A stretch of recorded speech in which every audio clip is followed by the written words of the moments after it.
Lecture du livre des Nombres. En ces jours-là, en chemin à travers le désert, le peuple perdit courage. Il récrimina contre Dieu et contre Moïse.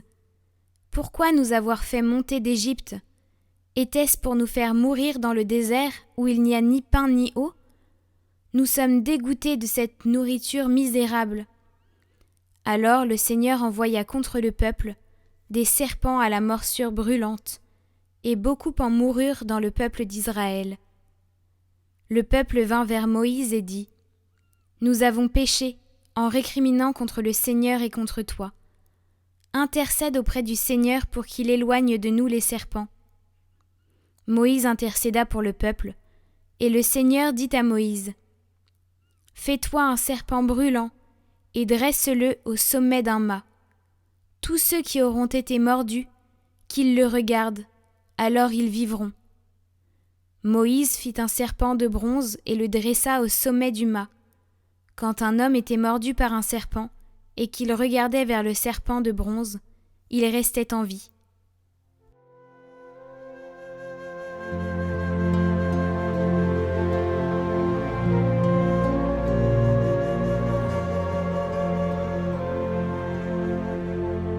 N'oubliez pas les exploits du Seigneur. Nous avons entendu et nous savons ce que nos pères nous ont raconté. Nous le redirons à l'âge qui vient, les titres de gloire du Seigneur. Quand Dieu les frappait, ils le cherchaient.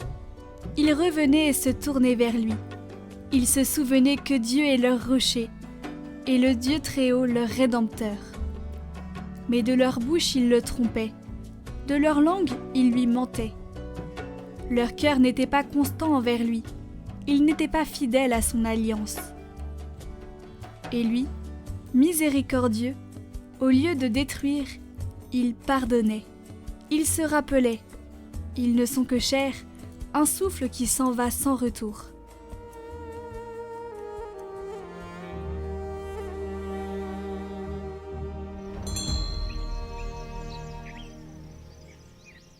Évangile de Jésus-Christ selon saint Jean. En ce temps-là, Jésus disait à Nicodème : « Nul n'est monté au ciel sinon celui qui est descendu du ciel, le Fils de l'homme. De même que le serpent de bronze fut élevé par Moïse dans le désert, ainsi faut-il que le Fils de l'homme soit élevé, afin qu'en lui tout homme qui croit ait la vie éternelle. Car Dieu a tellement aimé le monde qu'il a donné son Fils unique, afin que quiconque croit en lui ne se perde pas, mais obtienne la vie éternelle. Car Dieu a envoyé son Fils dans le monde, non pas pour juger le monde, mais pour que par lui, le monde soit sauvé. »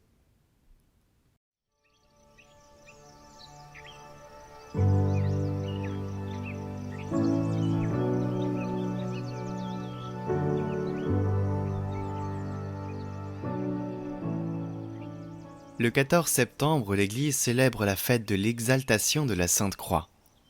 Un non-chrétien pourrait nous demander « Pourquoi exalter la croix ?» Nous pouvons répondre que nous n'exaltons pas une croix quelconque, ou toutes les croix. Nous exaltons la croix de Jésus parce qu'en elle s'est révélé au plus haut point l'amour de Dieu pour l'humanité. C'est ce que nous rappelle l'Évangile de Jean dans la liturgie d'aujourd'hui.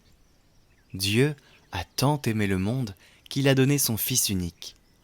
Le Père a donné son Fils pour nous sauver, et cela a comporté la mort de Jésus, et sa mort sur la croix. Pourquoi ? Pourquoi la croix a-t-elle été nécessaire ? À cause de la gravité du mal qui faisait de nous des esclaves. La croix de Jésus exprime ces deux choses, toute la force négative du mal, et toute la douce toute-puissance de la miséricorde de Dieu. La croix semble décréter l'échec de Jésus, mais en réalité, elle marque sa victoire. Sur le calvaire, ceux qui se moquaient de lui disaient « Si tu es le Fils de Dieu, descends de la croix. » Mais c'est l'inverse qui était vrai. C'est justement parce qu'il était le Fils de Dieu que Jésus était là, sur la croix, fidèle jusqu'à la fin au dessein d'amour du Père. Et c'est justement pour cela que Dieu a exalté Jésus, en lui conférant une royauté universelle. Et quand nous tournons notre regard vers la croix où Jésus a été cloué, nous contemplons le signe de l'amour infini de Dieu pour chacun de nous, et la racine de notre salut. De cette croix jaillit la miséricorde du Père qui embrasse le monde entier. Par la croix du Christ, le malin est vaincu, la mort est défaite, la vie nous est donnée, l'espérance rendue. Cela est important. Par la croix du Christ, l'espérance nous est rendue. La croix de Jésus est notre unique espérance véritable. Voilà pourquoi l'Église exalte la Sainte Croix. Et voilà pourquoi nous, chrétiens, nous bénissons avec le signe de croix. C'est-à-dire que nous n'exaltons pas les croix, mais la croix glorieuse de Jésus, signe de l'amour immense de Dieu, signe de notre salut et de notre chemin vers la résurrection. Telle est notre espérance. Et quand nous contemplons et que nous célébrons la Sainte Croix, nous pensons avec émotion à nos nombreux frères et sœurs qui sont persécutés et tués à cause de leur fidélité au Christ. C'est ce qui arrive en particulier là où la liberté religieuse n'est pas encore garantie ou pleinement réalisée. Mais cela arrive également dans des pays et des milieux qui en principe protègent la liberté et les droits humains, mais où concrètement les croyants et en particulier les chrétiens connaissent des restrictions et des discriminations. C'est pourquoi aujourd'hui, nous nous souvenons d'eux et nous prions de manière particulière pour eux. Sur le calvaire, au pied de la croix, se tenait la Vierge Marie. C'est la Vierge des douleurs que nous célébrons demain dans la liturgie. Confions-lui le présent et l'avenir de l'Église, afin que nous sachions toujours découvrir et accueillir le message d'amour et de salut de la croix de Jésus.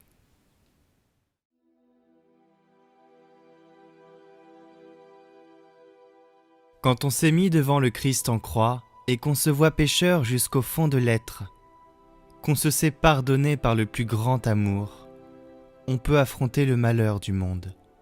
On peut apporter le pardon et l'espoir au cœur de la nuit. Annoncer une église fondée sur Pierre, pécheur et pardonné. Quand on rêve d'apporter la justice aux affamés, la joie aux malheureux, la paix entre les ennemis, et qu'on a vu Jésus toucher les lépreux, embrasser les enfants et sécher les larmes des mères, on peut oser lui demander d'être admis à sa suite et de marcher parmi ses disciples. Quand on a livré sa vie au Seigneur Jésus, quand on engage son existence devant une décision de fond, on trouvera toujours dans le monde des frères et des sœurs, des hommes et des femmes, sachant pourquoi ils vivent. Et l'on verra paraître le vrai visage d'une église accueillante et sereine au milieu des hommes.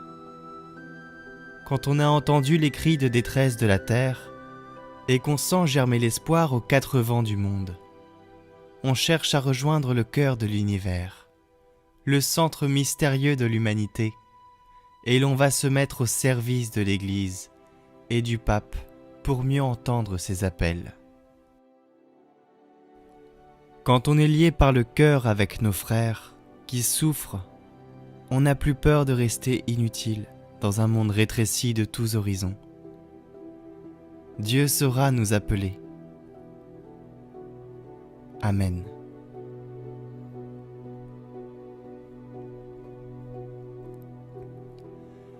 Pitié, mon Dieu, pour ceux qui te blasphèment.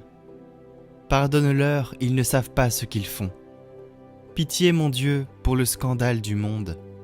Délivre-les de l'esprit de Satan. Pitié, mon Dieu, pour ceux qui te fuient. Donne-leur le goût de la Sainte Eucharistie. Pitié, mon Dieu, pour ceux qui viendront se repentir au pied de la croix glorieuse. Qu'ils y trouvent la paix et la joie en Dieu notre Sauveur. Pitié, mon Dieu, pour que ton règne arrive. Mais sauve-les, il en est encore temps. Ainsi soit-il. Nous te louons, nous t'adorons, de ta croix a jailli la joie dans le monde. Nous te louons, nous t'adorons, de ta croix a jailli la joie dans le monde.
à la croix. En pitié de nous.